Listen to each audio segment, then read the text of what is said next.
What's up, gents? Dirtbag Gaming here, the channel for casual raiders. We are going over a how-to gear guide, ALURE. All right, so we have two of them. We use them a lot in the Doom Tower. She was a perfect champion for the Scarab King to reduce the turn meter. We now started using her in the Griffin boss to reduce the turn meter as well.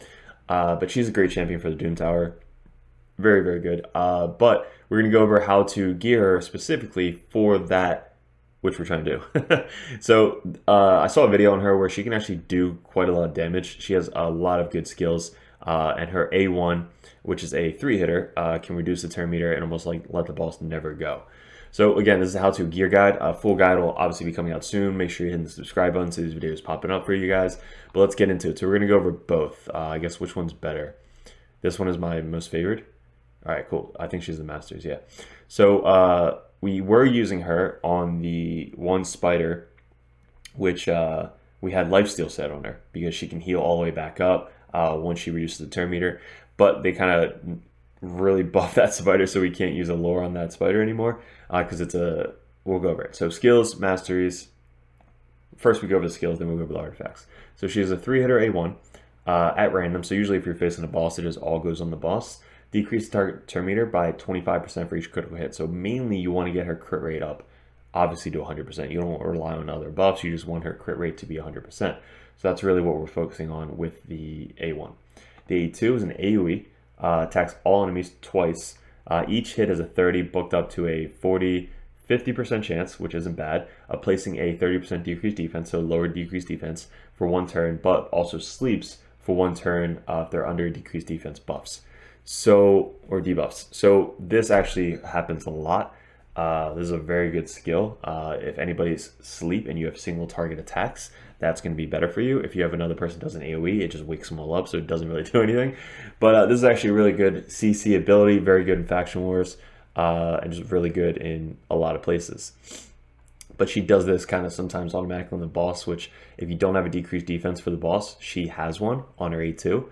And then her A3 hits pretty hard. Attacks one enemy, has a 30% chance of inflicting a critical hit, so you're going to have 100% crit rate anyway, but if you don't want it, you can do this. We'll ignore 50% of the target's defense. This hits hard, all right? So we're not going to use her specifically for this. It's a 6-turn cooldown. Really all we're using her for is this A1 ability. She has an aura which increases accuracy and faction curse by 50. Again, it's not bad. We have probably better auras that we can use, but mainly her A1 is what she's known for. Masteries, we just went down to Giant Slayer just to do a little bit more damage. She has a 3-hitter on A1, so you're going to proc it quite often. And then we went down to this, kind of increasing her speed a little bit, but increasing main stats and decreasing turn meter on Evil Eye.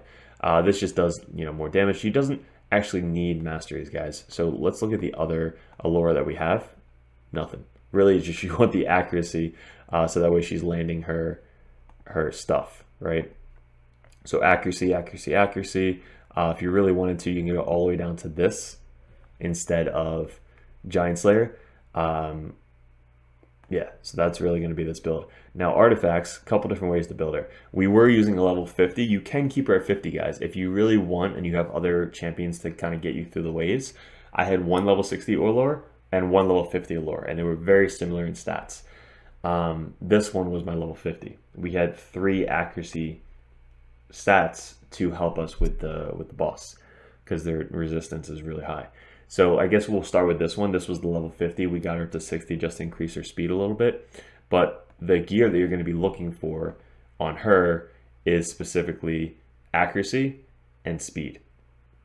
She's not really built to do damage. She can do damage, but for what we're going to be using her for, accuracy and speed is what you're going to be looking at. Crit rate is good if you don't have all the crit rate stats. Getting her crit rate up to 100% is key.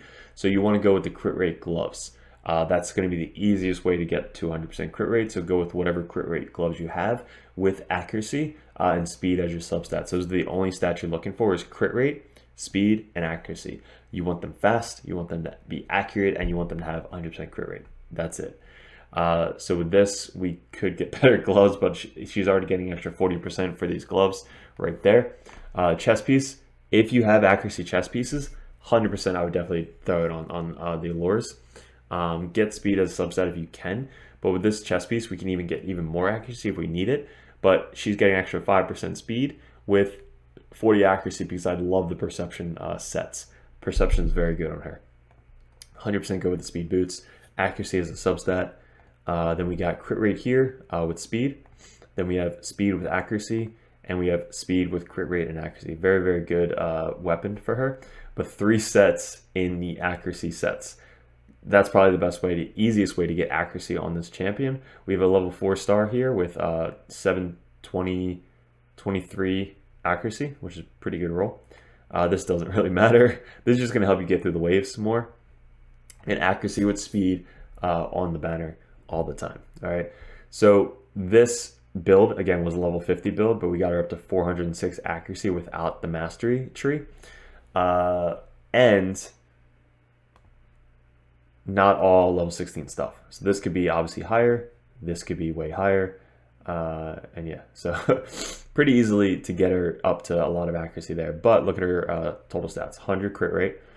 Not really worried about the crit damage, but 400 accuracy and 206 speed. She could be faster in speed if we glyph her up or just get more speed gear. Like this one doesn't have any speed. And this one doesn't have any speed. So we can definitely boost up her speed if we need to. Right now we don't need to. My faster allure, which is right here, she's at 226 speed. So usually how it goes is I have a champion, usually go first, like Miscreant Monster, which does, the Scarab King. But then Cold Heart, I have at 225 speed, whatever it may be. But she's usually first or second on this team. So that way when she does her A1, she already reduces the turn meter. So that way the second allure is at 206 speed, now has a chance to go and reduce turn meter again. So it's all about just reducing turn meter as much as possible. She actually has less than my level 50. She was level 50 accuracy. She has 346 accuracy, but again, 100 crit rate is needed. Speed and accuracy, that's really all you're looking for the allure.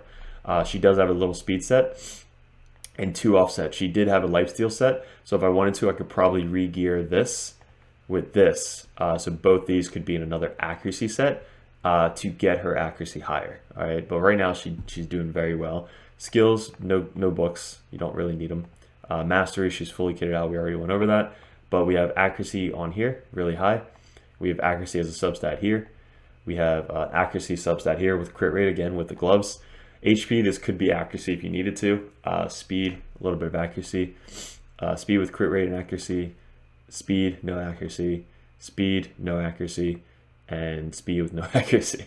So there you go. Again, the sets that you're looking for is either crit rate, speed, 100% with the accuracy. What else? Relentless could be good on them because they're just going with their A1s multiple times. So Relentless actually is a very good set if you can get those other stats like speed and accuracy on it. Obviously, the crit rate, so Relentless would be very good. What else? Immortal, not bad. The crit rate down here, very good. The speed, good. Perception, my favorite right here is accuracy and speed. So if you have, like we have a lot of gear here, we have to level up, but perception is a very, very good thing to focus on. So that's very good with the lures. If you have 3 of these sets, you're not doing bad. just throw all of the perception on the allures. Somebody was testing out this one. 20% chance to change the weekend in critical hit. It's not really worth it. I think he found out the hard way that he spent all this time and money to try and get this going, and it just wasn't worth it.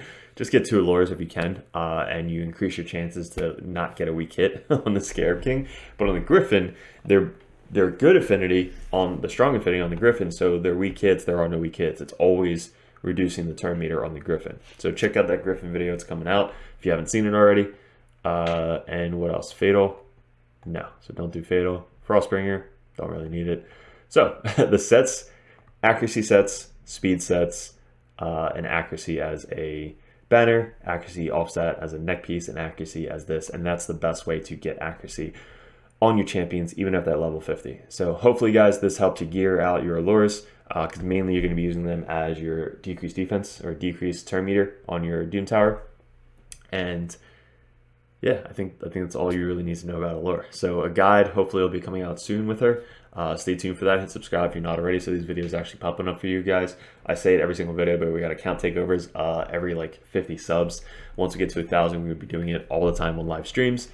which we're streaming a lot on YouTube now. So appreciate all the support, fellow Dirtbags, Dirtbag Nation, and good luck with everything, guys, and we'll see you in another video soon.